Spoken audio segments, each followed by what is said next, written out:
Hey guys, I'm Bobby Rio. This is Rob Judge, and we've got a very important video for you today because we want to get to the heart of the matter. Both of us have been coaching, dating, and attraction advice for about 7-8 years now. And one of the things that we always get from guys is, well, like, how do I make a girl really like me? How do I get her to fall in love with me? And what I want to challenge you to do right now as you're watching this is I want you and us together to reverse engineer this idea of getting someone to fall in love with you, because I think by doing that, you're going to get to see how it actually happens. And when you know how it happens, it's a lot easier to know what you need to do, what steps you need to take on the other person. So what I want you to think about right now is the last time that you really fell for a girl, like where you started to get obsessed with her, where you started like knowing like, oh shit, I think I'm in love with this girl, like I have feelings for her, and like you can't, what is it? Like what was the sign? Like when did you know?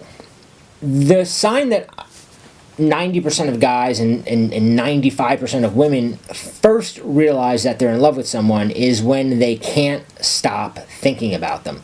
When they find themselves talking about them to their friends.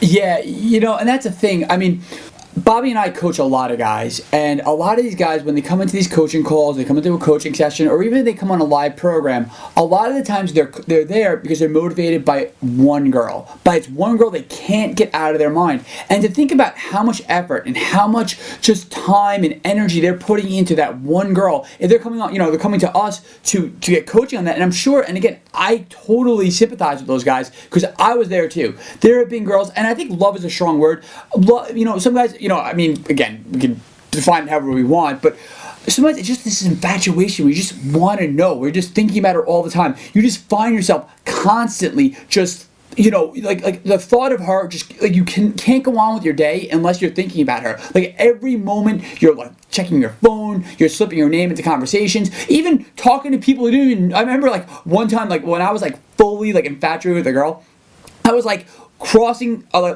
First Avenue next to some old lady, and I somehow ended up in a conversation talking about the girl I was infatuated with. It's amazing how their name and just the thought of them just slips into, it kind of permeates into your entire life. Yeah, you know what it is the first ingredient of love, and this is very important to understand, is to create this psychic tension in the other person's mind. And what I mean by psychic tension is it's a tension. So much that the only way to relieve it is to want to see the person, because you're thinking about them, you're talking about them, you're playing conversations in your mind, you're analyzing them, you're possibly on Google going, what did it mean when she, or you're on a dating forum going, she sent me this text, what do you think it means? Or like, that is psychic tension, and that's the first ingredient in love. Now, here's the kicker. Here's the kick in the balls.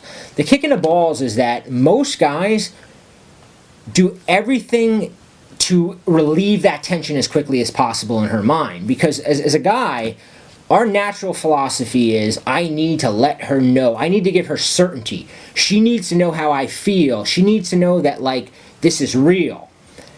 And we do things like being super available, for instance. Like, we're afraid if she asks us to hang out, we're afraid to say, no, I can't hang out this weekend, because it's going to put doubt in her mind, right?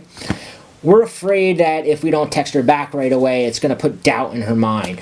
We're like afraid that if she says something we disagree with, we're afraid to go, that's not true, like, because it'll put doubt in her mind. But here's the kicker. That doubt is what she needs, because that doubt gives her things to think about. And this is a writer-downer. If you can get a girl thinking about you when you're not around, you can make her fall in love with you. That is it's just such like wise words have never been spoken, because from like modern dating, that's the thing. It's that so much of love and infatuation and attraction happens when you're not even there. It's herself projecting an image. And again, I challenge you, think about a girl that maybe like you met her, you were just kind of like so on her, and then suddenly she did something, or there was some kind of uncertainty, or there's something you wanted to know more about her, and suddenly you could not stop thinking about this girl. I mean, I know myself, like there have been girls that when I first went on a couple dates with them, I was like, oh yeah, she's cool, she's alright. And then suddenly, because maybe she pulls back, and again, I've coached clients that have had girls do this to them, where suddenly they just encapsulate every thought in your mind. That you just cannot stop thinking about them. That that the amount of like mental space they occupy is just so astronomical. You can't help but fall in love with them. Yeah, it's like you talk yourself into it because like most people think love is like this cause and effect thing. Like I'm gonna show her, I'm gonna take her out to a really nice dinner. It's gonna convince her that I love her, right? And then she's gonna fall in love with me because we're gonna be together. It's gonna be this romantic encounter. But where love occurs is when she's not with you, when she's at home replaying events, right?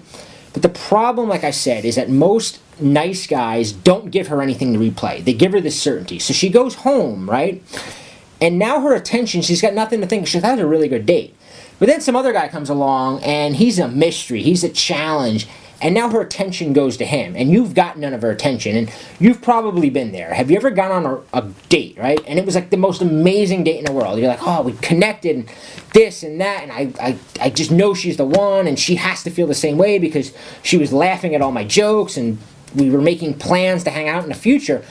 And then you text her, and a day goes by, 2 days go by, and then like that moment hits you in the stomach where you're like, what the hell? She's not responding. What went wrong, right? And I can tell you what went wrong, and it's that she had nothing to think about.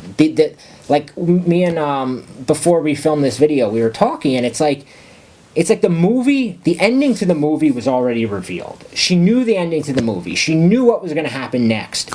And when a girl knows what happens next, she's got no motivation to continue watching the movie. I just have to like interrupt you for a moment because I just have to tell a quick story. When I was like going out and meeting girls in Manhattan and kind of just doing this casual dating, it was crazy because I had a lot of dates that I thought went perfectly. When I went home, I was like, yes, got this in the bag. This girl really seems to like me. We had a great time.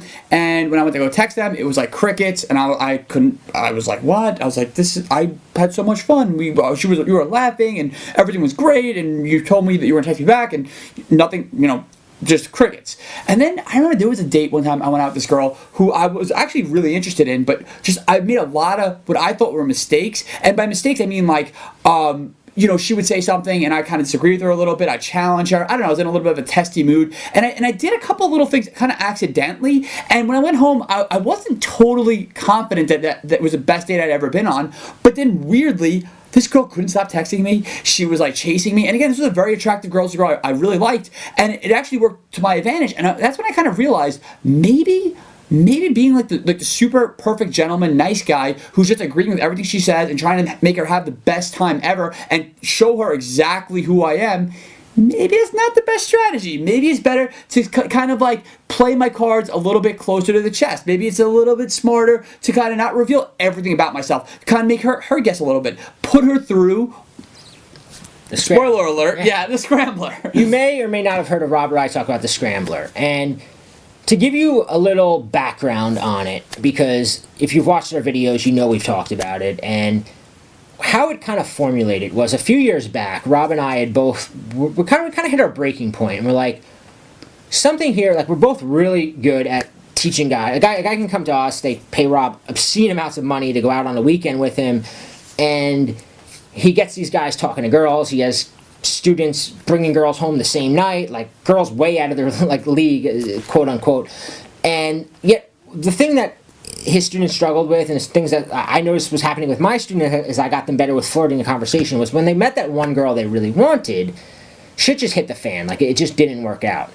And what the two of us did is we sat there and we reverse engineered everything, starting at that point of, okay, we both know at this point that love comes when you're thinking about somebody when you're not around, right? So what can you do to get her thinking about you constantly when you're not around? Like, that's the end game. The end game is not, I'm going to show her how much I like her. It's, I'm going to do everything I can that leaves little breadcrumbs that when she's home lead back to me. Every thought leads back to me. And what we discovered was that there was a handful of weapons. And these weapons, when you they're like little time bombs that you plant when you're with her. Because now you're giving her things. It's a strategy. And some people say, oh, that's, you're manipulating, or you're being too calculating. But my thing is that if you go and you say, I'm going to buy a girl flowers, you're calculating. You're thinking, I'm buying her flowers because I want a certain result. Problem is, when you buy a girl flowers, you're not going to ever get that result that you want.